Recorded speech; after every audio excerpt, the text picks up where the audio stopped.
নমস্কার বন্ধুরা, আমার এই ছোট্ট চ্যানেলের পরিবারের সকলকে জানাই অনেক অনেক স্বাগতম।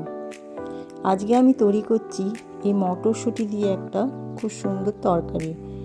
এখন মটরশুঁটি খুবই সস্তা, তাই ভাবছি যে এই তরকারিটা বানিয়ে ফেলি। কীভাবে বানানো যায় দেখা যাক। প্রথমে আমি মটরশুঁটিটা ছাড়িয়ে নিয়েছি, সাথে নিয়েছি একটা টমেটো আর আলু। তবে তেমন কিছু আমি মশলা দেব না, তোমরা দেখতে থাকো কীভাবে তৈরি করি। প্রথমে আমি কড়াইয়ের মধ্যে তেল গরম করতে দিয়েছি। তেলের মধ্যে দিয়েছি একটা শুকনো লঙ্কা আর কিছু পাঁচফোড়ন। পুরো ভিডিওটা দেখার জন্য অনুরোধ থাকলো, তবেই বুঝতে পারবে তরকারিটা কীভাবে আমি তৈরি করছি আর এত সুস্বাদু কী করে হয়।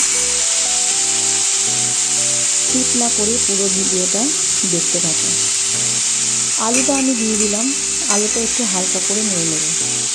সেই জন্য ওর সাথে দিয়ে দিলাম নুন আর হলুদ, আর দিয়ে দিয়েছি কাঁচা লঙ্কা। তোমরা তোমাদের ঝালটা বুঝে দেবে। আমি একটা লঙ্কায় দিলাম, যেহেতু আমার পরিমাণটা কম। এরপর দিয়ে দিয়েছি ছাড়িয়ে রাখা মটরশুঁটিগুলো, তবে মটরশুঁটির পরিমাণটা একটু বেশি করে দেবে। এরপর দিয়ে দেব একটা টমেটোটা আমি চিড়ে রেখে দিয়েছি। এই টমেটোটা দিয়ে এরপর আমি বেশ নেড়ে নেব।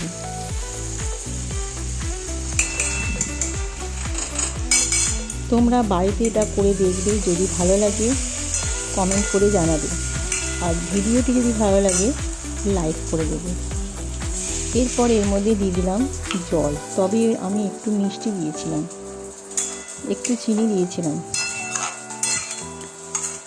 এখনও যারা সাবস্ক্রাইব করনি, আমার নতুন বন্ধু হয়ে ওঠেনি, তারা আমার চ্যানেলটিকে সাবস্ক্রাইব করে দিয়ে পাশে থাকবে।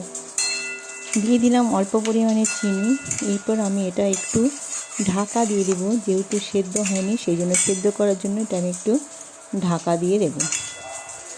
ভীষণ সুস্বাদু এই রেসিপিটি, টমেটো দিয়ে মটরশুঁটি দিয়ে আলু দিয়ে তরকারিটা।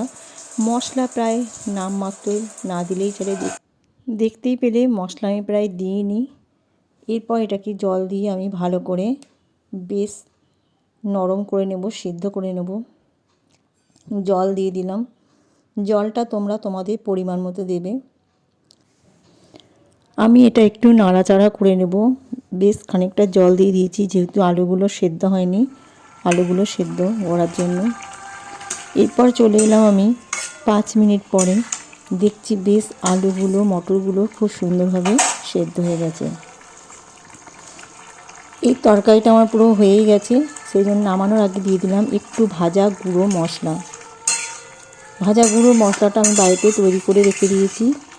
এটা প্রায় তরকারিতে বেশ সুন্দর খেতে লাগে। লাস্টে আমি নামিয়ে নিয়ে এর মধ্যে ছড়িয়ে দিচ্ছি একটু কাঁচা ধনেপাতা।